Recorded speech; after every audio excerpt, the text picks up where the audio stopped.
আমার নাম সাইফুদ্দিন শেখ। আমার বাড়ি সন্দেশখালী, সুন্দরবনের প্রত্যন্ত গ্রামের এক ছেলে আমি। আমি গত 21 বছর ধরে একটা সমস্যার মধ্যে ভুগছিলাম। সালটা 2005 সাল। তখন আমি ক্লাস 9-এ পড়ি। একদিন বিকেলবেলা বাজারে গেছিলাম বাজার করতে। বাজারে গিয়ে সেখানে আমি আহ, মাথা ঘুরে পড়ে যাই। সেখানকার লোকজনের সহযোগিতায় আমাকে সুস্থ করে বাড়ি পাঠিয়ে দিয়েছিল। বাড়ি পাঠিয়ে দেওয়ার পরে আমি রাত্রে বাড়িতে এসে যখন ঘুমোতে যাই, তখন আমি চিন্তা করছি যে আমার কি কোনো বড় ধরনের একটা রোগ হয়ে গেল নাকি, যে আমি মাথা ঘুরে সেখানে পড়ে গেলাম। এরকম চিন্তা করতে করতে সেদিন রাত্রে আর ঘুম হলো না। তার পরের দিন থেকে ওই একই চিন্তা মাথায় বারবার আসতে থাকে, ঘুরতে থাকে, যে আমার মনে হয় বড় কোনো রোগ হয়ে গেছে বা কি হয়ে গেছে, আমি হয়তো আর বাঁচবো না। এরকম করতে করতে তার পরের দিন থেকে আমার ভয় লাগা শুরু করে। মানে একা একা থাকতে ভালো লাগতো, কারোর সাথে মিশতে ভালো লাগতো না, মানে বাড়ির বাইরে বেরোতাম। এরকম করে করে 3 মাস কেটে গেছিল। 3 মাস পরে আমার বাড়ির লোকজন বলে যে একে একটা ডাক্তারের কাছে নিয়ে যেতে হবে। তা আমাকে সেই মতো একটা ডাক্তারের কাছে নিয়ে গেছিল। সেই ডাক্তারটা ছিল এমডি। সেই ডাক্তারের কাছে যখন যাই, আমি সবকিছু আমার ঘটনা খুলে বলি। সেই ডাক্তার কিছু মেডিসিন দিয়েছিল এবং কিছু ব্লাড টেস্ট দিয়েছিল। ব্লাড টেস্ট গুলো করে আমি দেখছিলাম যে ব্লাড টেস্ট সব নর্মাল ছিল, এবং কিছু এই মেডিসিনটা খেয়ে 1-1.5 মাস পরে আমি পুরো ভালো হয়ে গেছিল। এরকম ভাবে 2-3 বছর মানে ভালো ছিলাম। তারপরে একদিন রাত্রে ঘুমিয়ে আছি বিছানায়, মানে মাথাটা কিরকম ঝিমঝিম করছিল, দমটা বন্ধ হয়ে আসছিল, গা হাত পা কিরকম কাঁপছিল। হঠাৎ মাত্র আমি বিছানার থেকে উঠে বসি। উঠে বসে বলে ভাবি যে আমার কি কোনো কি হলো আমার। এরকম চিন্তা করতে করতে সে রাত্রে আর ঘুম হলো না। তারপর দিন থেকে সেই চিন্তা করতে থাকে যে মানে আমার কোনো মনে হয় বড় কোনো রোগ হয়ে গেছে, আমি হয়তো আর বাঁচবো না। এরকম করতে করতে আর আগে যে 8 ঘন্টা 9 ঘন্টা করে ঘুমোতাম, মানে ঘুমের পরিমাণটাও কমে গেছিল। মানে শুধু ভয় লাগতো, মানে একা থাকতে ভালো লাগতো, বাড়ির বাইরে বেরোতাম না। এরকম করে করে 2 বছর কেটে যাওয়ার পরে আমি এখন তারপরে সেই একই, সেই চিন্তা, ভয়, অস্থিরতা, বাড়ি যেতে ভালো লাগতো না, কারোর সাথে কথা বলতে ভালো লাগতো না, বন্ধু বান্ধব সব ত্যাগ করে দিয়েছিলাম, বাড়ির বাইরেও বেরোতাম না। মানে যখন আমি ঘুমোতে যেতাম, ঘুমোতেও ভালো লাগতো না, মানে বসে থাকতেও ভালো লাগতো না, হাঁটতে চলতেও ভালো লাগতো না। শরীর দুর্বল হয়ে যাচ্ছিল। মানে যখন আমি ঘুমোতে যেতাম, মানে একা ঘুমাতে পারতাম না, ভয় লাগতো। বাবাকে জড়িয়ে আমি ঘুমাতাম। বাথরুমেও একা যেতে পারতাম না। যদি দূরে যদি কোথাও যাওয়ার কথা বলতো, আমার বিশাল ভয় লাগতো। কারোর সামনে কথা বলতেও পারতাম না, ভয় লাগতো। এরকম করে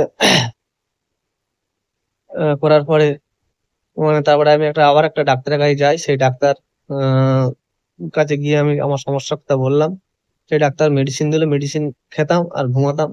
এবং 2-3 দিন খাওয়ার পরে আবার সেই মেডিসিন, যখন ঘুমের মেডিসিন দিয়েছিল, সেই ঘুমের মেডিসিন খেয়েও আমার ঘুম হতো না।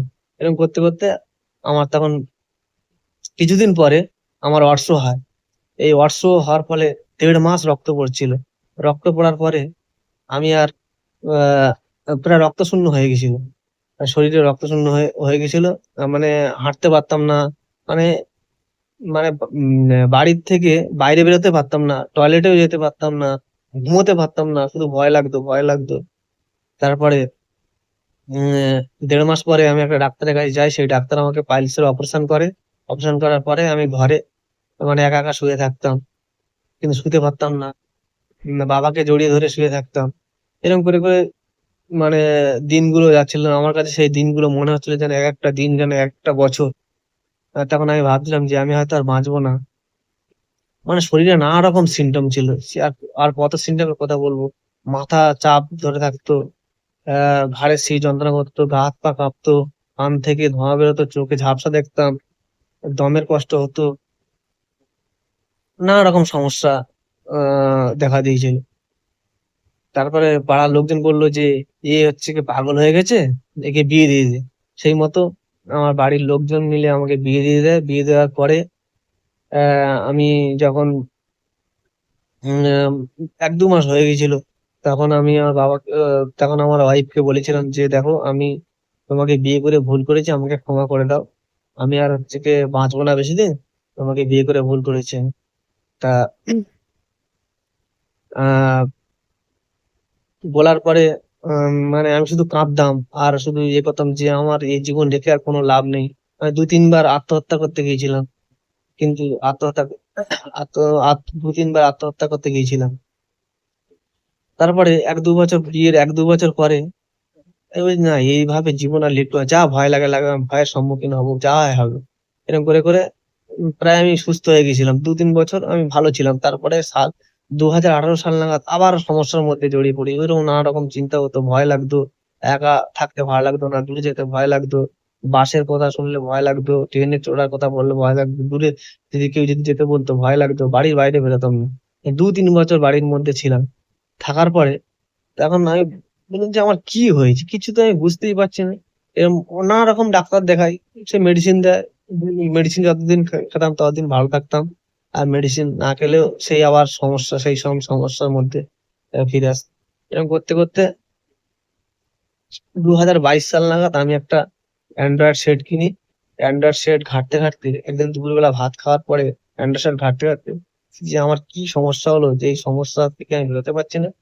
দেখতে দেখতে দেখলাম যে ঘাঁটতে ঘাঁটতে দেখলাম যে আমার হচ্ছে গিয়ে একটা সমস্যা হয়ে গেছে, মানসিক সমস্যা।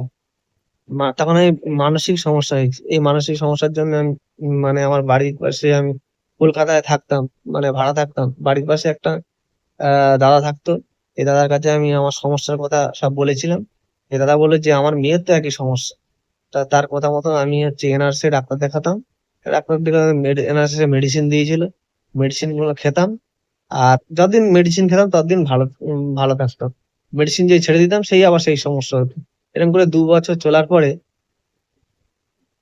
তারপরে ইউটিউব ঘাঁটতাম। ইউটিউব ঘাঁটে বিভিন্ন জায়গায় আমি কাউন্সিলিং নিয়েছি, বিভিন্ন জায়গায় আমি মেডিসিন খেয়েছি, অনেক ডাক্তারও দেখিয়েছি, অনেক টেস্টও করিয়েছি। কোনো কিছু সমস্যার সমাধান হয়নি। তারপরে একদিন স্ক্রল করতে করতে আহ আমি সাবিরদার ভিডিও আমার সামনে আসে। তো সাবিরদার ভিডিও গুলো আমি দেখি। এবার সাবিরদাকে ফোন করি। ফোন করার পরে সাবিরদা সাবিরদা কলটা ধরার পরে সাবিরদাকে বললাম, দাদা আমি তো এরকম দীর্ঘ ২১ বছর ধরে এই সমস্যার মধ্যে ভুগছি।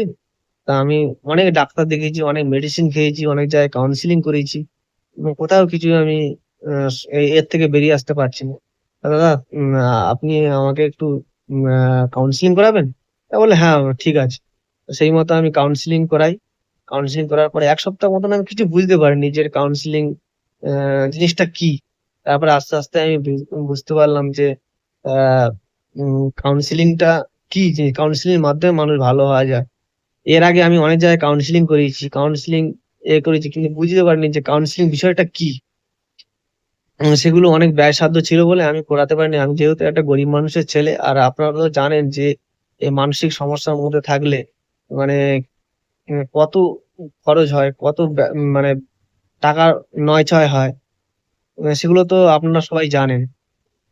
তারপরে দাদার কাছে ক্লাস করি।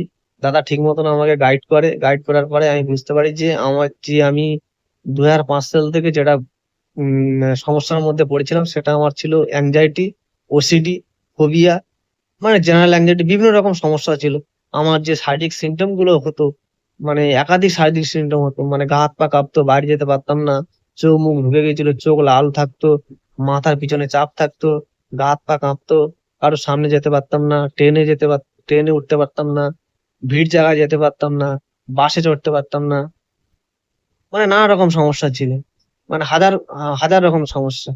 তারপর দাদার কাছে আস্তে আস্তে কাউন্সিলিং নিই, এবং আমি এই সমস্যা সম্পর্কে বুঝতে পারি যে কাউন্সিলিং এর মাধ্যমে যে ভালো হওয়া যায়। তারপরে দাদার কথা মতো আমি মানে কাজ করি।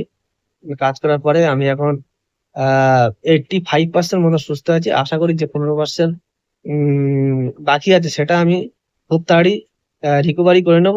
এবং আপনাদের উদ্দেশ্যে একটা বার্তা আমার দেওয়ার আছে, যে এই বার্তাটা হলো যে আপনারা এই মানসিক সমস্যার জন্য যেকোনো কাছাকাছি যেকোনো একজন সাইকিয়াট্রিস্ট বা সাইকোলজিস্ট বা যেকোনো একজনকে দেখান, এবং তাদের কাছ থেকে তাদের পরামর্শ মতন চলুন। আপনারাও বেরিয়ে আসবেন। এর যে কত কষ্ট, সেই কষ্ট যারা ভুক্তভোগী, যারা ভোগে, তারা ছাড়া কেউ বুঝতে পারে না।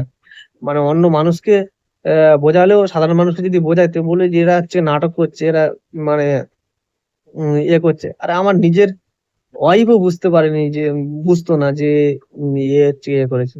এই সমস্যার মধ্যে আছি, এর কত কষ্ট আমার নিজের ওয়াইফকে আমি বোঝাতে পারিনি। আর বাবা মা তো দূরের কথা, বাবা মা বুঝতো কেউ বুঝবে না, যে যে এতে ভুক্তভোগী সেই ছাড়া কেউ বুঝবে না।